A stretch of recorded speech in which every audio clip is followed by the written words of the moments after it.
Hey guys, welcome to my channel again today.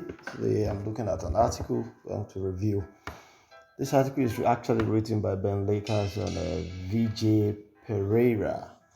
And they try to discuss four triggers that cause the majority of team conflicts.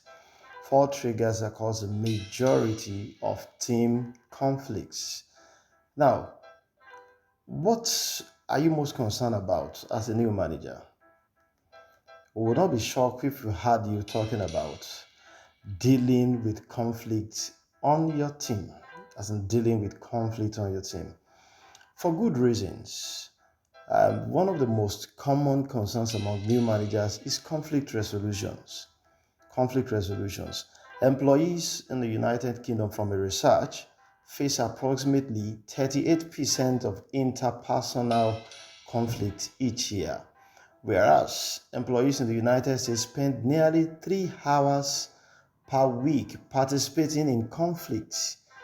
Conflict consumes up to 40% of a manager's time when combined. Now, since the pandemic began, more individuals have been working in remote and hybrid work contexts, making it more difficult to identify and avoid conflict when it occurs. And this is not to say that disagreement is necessarily a bad thing. No, disagreement can actually be positive. Its absence might contribute to sluggishness and groupthink.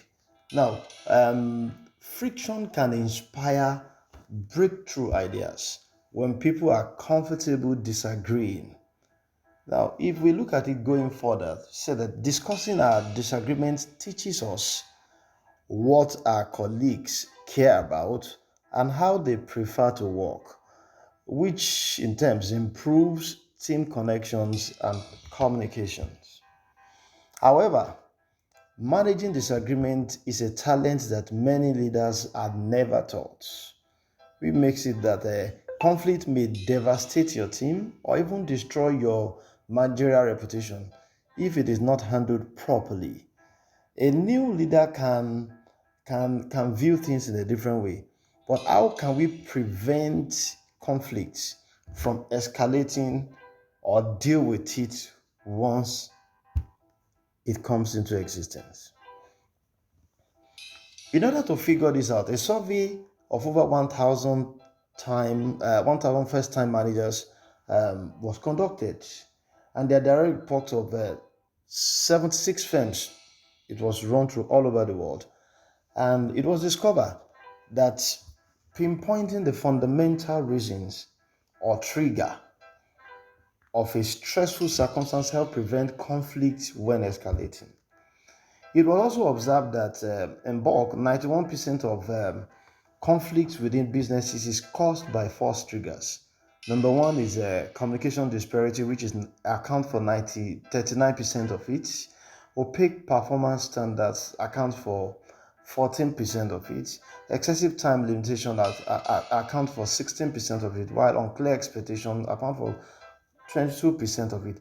Based on this research and past experience, counseling businesses on compassionate leadership, four techniques were developed to assist managers in dealing with each situation.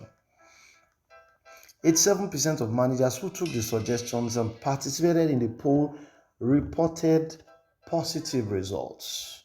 And if you are in a new role, it is estimated that if you try following these strategies, you'll be able to resolve around 9 out of every 10 conflicts in your team. And this goes a long way in taking us a look at these four triggers. And the first thing we want to look at is that you establish clear communication channel. That's the first thing we want to look at. And number two, also you look at be open and honest about your performance objectives. Number three is that you keep time expectations in check. While number four is define the task and the role expectation. Define the task and the role expectation. Now, in looking at establishing the clear communication channels, establishing the clear communication channels. We said that since the advent of remote work, our communication has been riddled with rapid messages and responses via email, text messages, or chat systems such as Slack and Teams. This offers a lot of possibility for misunderstanding. For example, answering yes to a succession of Slack questions, for example, may not actually clarify what is approved or agreed upon. When asked if you can review a document, responding with a okay does not take into account where the document can be found or when the edit must be returned. So, when you are not interacting in real time, digital communication has a big margin of error. And the research has discovered that remote teams who rely primarily on email and chats are more prone to conflict since clear communication frequently relies on non-verbal cues, the majority of which cannot be translated neatly into words. We are talking about these non-verbal cues right now. If we explore further, we look at it that according to 90% of our respondents, using the improper communication tool can lead to confusion, misunderstanding, and upset sentiments. Remember that comprehension is more important than communication. Comprehension is more important than communication, because if you communicated an information to somebody and it is not comprehended by that person, it's assumed that it's just a sheer complete waste of your time and resources in trying to communicate that. Now, on number 2, what we look at is that you should be open and honest about your performance objective, especially when you're working with your team. And it has been observed that one common error that was seen in new managers that they make was that quantifying and tracking everything their team members perform in order to gauge performance. This was usually due to lack of knowledge of or misunderstanding of the most critical things to track and how to weigh them. Many of their direct reports were caught off guard on assessment day, which means that it becomes important that people know what is to be tracked. And it has been observed that their team members were confused about how their work was being read, which activities they should prioritize, and which tasks were not being measured at all. Managers that leave standards open to interpretation, such as what is good or just okay looks like, have a detrimental impact on interpersonal connections on their teams and impede performance. You can avoid this issue by identifying your most essential performance standards and properly communicating them to your staffs. Now, how can you know what is most important? You consider your company's wider objective and the work your team conducts to assist them in achieving the objective of the company. You give this information, consider which skills, which goals, or outcomes are most tightly related to what my team is expected to deliver. And in following that, we recommend adopting a tool like Trello or Asana to assist your team members in tracking their task. People will be able to create plans, collaborate on projects, coordinate workflows, and track progress in a more visual, productive, and rewarding manner. And everyone will have a clear picture of who is doing what, thereby reducing the possibility of measurement and reward errors. Also, you should establish clear and unambiguous standards of measuring each person's success. What does each individual need to do to accomplish what their role is in this particular assignment that is given unto them based on the company's goal and the project that contributes to them? Engage in a conversation that is open and honest. Discuss your expectations with your team members and work together to set a few reasonable targets. Something that 84% of managers found most successful. Now, number 3 which is expected to be done is that you keep time and expectation in check. Keep times and expectation in check.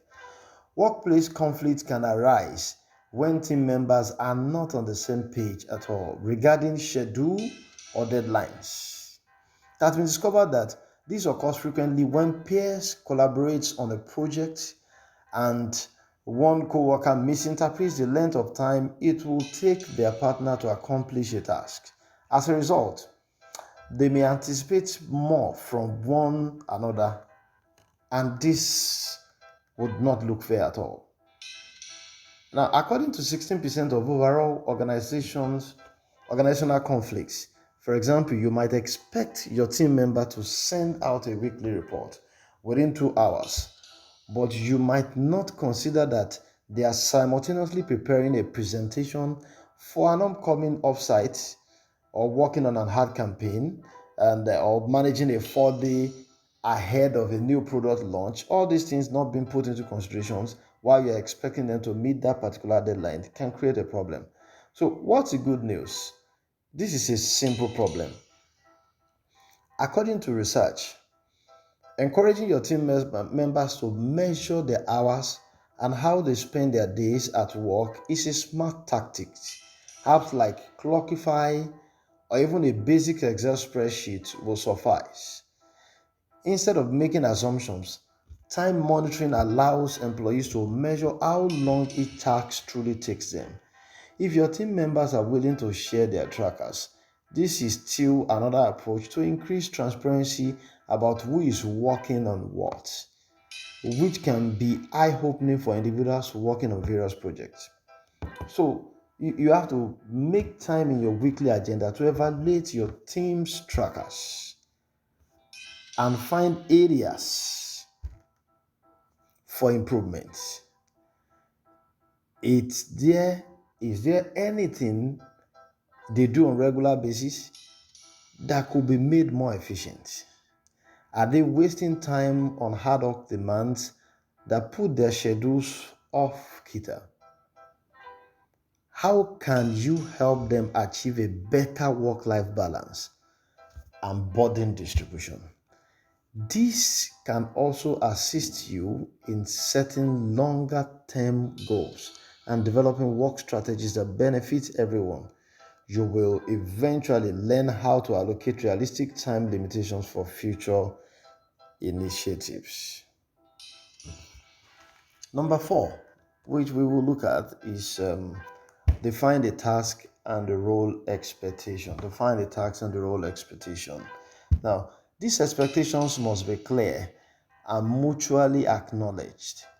When everyone assumes that someone else is in charge of finishing a task, balls are unavoidably dropped, resulting in finger pointing, blame, and missed deadlines, all of which contributes to 22% of overall organizational conflict. Now, we recommend drafting a concise guide that outlines your expectation of your team members, their roles and assigned tasks, especially for larger projects. This was done by 88% of the managers that was researched and deemed it to be most effective. To keep staff on track and eliminate guesswork, your guide could include instruction on how assignments are given, how we communicate it with each other, or how all feedbacks gets logged and where. You see, keep things simple and follow the guidelines of to modify or to create, not just create or just making it looking cumbersome, but keep things simple and just follow the guide. Inquire with your team about their expectations of themselves and you. Then, as a starting point, use their input later on. You can always influence or contribute on or into their idea. To summarize everything that has been said, it's important that we look at it this way: that remember that not every disagreement is terrible. Only those that are poorly managed are. Use the tactics outlined above to prevent unproductive conflicts from occurring. Conflicts, if not handled properly, can devastate our team and possibly jeopardize our managerial reputation as a leader. How can you prevent conflict from escalating or deal with it? First of all, this is very important. So you create clear communication channels. Remote teams that primarily communicate via emails and chats are likely to have conflicts. So these are just summaries of these things, and it's important that you look at it. And above all, when you embrace some of these tactics, it will help you in finishing well and coping well in a new environment as a manager and reducing conflict in your organization. Below is a reference to these things that we've shared and reviewed. I would like to say at this junction, thank you very much. You can click on share, click on like. It's been nice having you on board, listening till the end. Thank you once again.